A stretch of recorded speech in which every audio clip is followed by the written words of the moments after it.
आज हर घर में मोबाइल, टीवी, टैबलेट होता है और बच्चा पूरा दिन स्क्रीन से चिपका होता है। बट आपको पता है कि ये डिवाइस आपके बच्चे का ब्रेन को फिजिकली डैमेज कर रहा है। आज एडवांस साइंस ने हमें वो जवाब दिया है जिसे हम इग्नोर नहीं कर सकते। रिसर्चों ने 3 से 5 साल के बच्चे, जिसमें बच्चे का दिमाग सबसे ज्यादा तेज होता है, जब उस पे MRI स्कैन किया तो रिसर्चों को ब्रेन में मेजरेबल चेंजेस दिखे और उसका सीधा असर बच्चे का कम्युनिकेशन, लैंग्वेज और मेंटल हेल्थ पे पड़ रहा है। आज की वीडियो हम जानेंगे कि स्क्रीन टाइम कैसे बच्चों को दिमाग को रीमॉडल कर रहा है, कैसे उसका असर दिमाग पे पड़ रहा है और उससे हम कैसे बच सकते हैं। न्यूरो साइंटिस्ट डॉक्टर जोहन और उसकी टीम ने जब 3 से 5 साल के बच्चों में MRI स्कैन किया, उन्होंने 2 डेंजरस चेंजेस दिखे। First, white matter connectivity damage. White matter दिमाग का वो हिस्सा होता है जिसमें लॉन्ग नर्व फाइबर्स होते हैं, एक्सोन होते हैं। उसका काम है ब्रेन को एक एरिया को दूसरा एरिया के साथ कनेक्ट करना। सिंपल समझो कि वो ब्रेन का स्पीड कम्युनिकेशन हाईवे होते हैं जो इंफॉर्मेशन को एक एरिया से दूसरे एरिया के साथ कनेक्ट करते हैं। जब DTI MRI किया तो जिस बच्चे का स्क्रीन टाइम सबसे ज्यादा था उसमें व्हाइट मैटर ट्रैक की माइक्रो स्ट्रक्चर इंटीग्रिटी कमजोर थी और ये वो रास्ता है जिस सोचना, समझना, हमारे थॉट को कंट्रोल करना, हमारे एक्शन, हमारे बिहेवियर को कंट्रोल करना, उसको सपोर्ट करता है। यानी सिग्नल को एक जगह से दूसरा जगह भेजता है। बट जब इंटीग्रिटी कमजोर हो जाती है तो सिग्नल भी सही से नहीं पहुंच पाता और उसकी वजह से उसका सीधा असर लैंग्वेज और एग्जीक्यूटिव फंक्शन पे पड़ता है। Second, grey matter. दिमाग का वो हिस्सा होता है जिसमें कॉम्प्लेक्स प्रोसेसिंग होती है।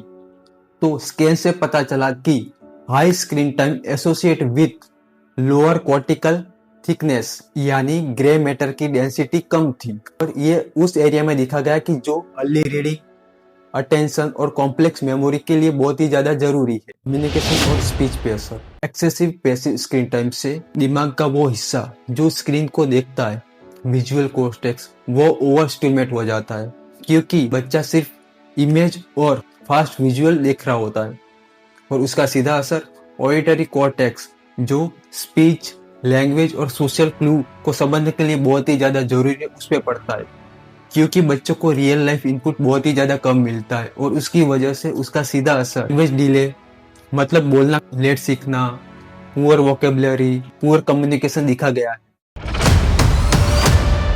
स्क्रीन को ऐसे डिजाइन किया गया है कि वो एडिक्टिव हो जाए। जब भी कोई बच्चा हाई इंटेंसिटी कंटेंट दिखता है तो उसके ब्रेन में डोपामाइन रिलीज होता है और उसकी वजह से एक ग्रेटिफिकेशन लूप बन जाता है। वो बच्चे को लगातार रिवॉर्ड देता जा रहा है और बच्चा कंटिन्यूसली और ज्यादा वीडियो देखता जा रहा है। उसका सीधा असर बच्चे का सेल्फ कंट्रोल डेवलपमेंट पे पड़ता है और उसकी वजह से बच्चा बार बार बोर हो जाता है, कोई एक चीज पे फोकस नहीं बना पाता, फोकस बनाए तो दूसरी चीज पे शिफ्ट नहीं कर पाता और बिना सोचे समझे काम करने लगता है और ऐसे सारे बिहेवियर देखे जाते हैं और ये सारी चीज बच्चों को इमोशन कंट्रोल सीखने नहीं देती।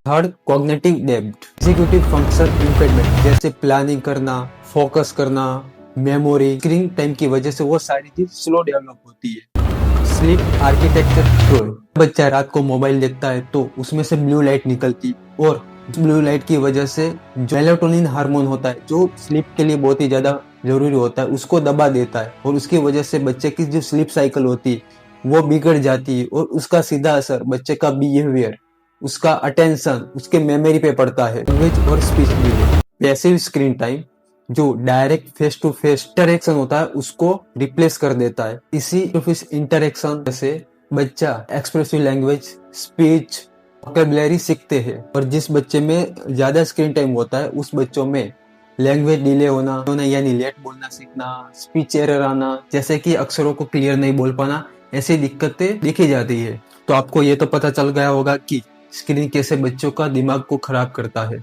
कैसे फिजिकली रीसेप कर रहा है। तो लास्ट में हम देखेंगे कि जो कॉमन कौन सी प्रॉब्लम बच्चे में दिखाई जाती है और उसका मैनेजमेंट क्या है, उसका उपचार क्या है। प्रॉब्लम दिखाई जाती है जैसे कि पुअर आई कांटेक्ट होना, आंखों से आंख मिला के बात नहीं करना, लैंग्वेज डिले होना यानी उम्र के हिसाब से नहीं बोल पाना, पढ़ाई में कमजोर होना, पुअर अटेंशन यानी कोई चीज पे ध्यान नहीं दे पाना, स्लीप डिस्टर्बेंस यानी सही से सो नहीं पाता, आउटसाइड जो एक्टिविटी में इन्वॉल्व नहीं होना, ये सारी प्रॉब्लम दिखाई जाती है।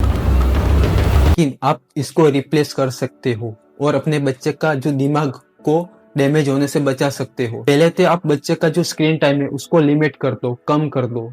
सेकंड, बच्चों के साथ लाइव इंटरेक्शन करो, यानी उसके साथ बातचीत करो, उसको गार्डन में घूमने लेके जाओ और स्टोरी सुनाओ।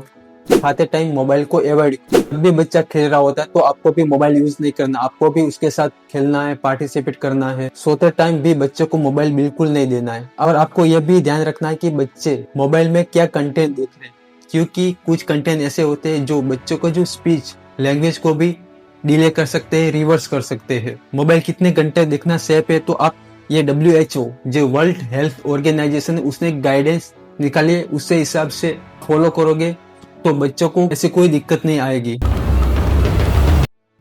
0 से 1 साल के जो बच्चे उसको बिल्कुल मोबाइल नहीं देना, और जिसकी उम्र 2 साल से 4 साल के बीच में उसको 1 घंटे सिर्फ मोबाइल देना है, और 4 से 17 साल के बच्चों को 2 घंटे ही मोबाइल देना है, और उससे ज्यादा मोबाइल देना डेंजरस हो सकता है। अगर आपको आज की वीडियो पसंद आई हो तो लाइक करो, सब्सक्राइब करो।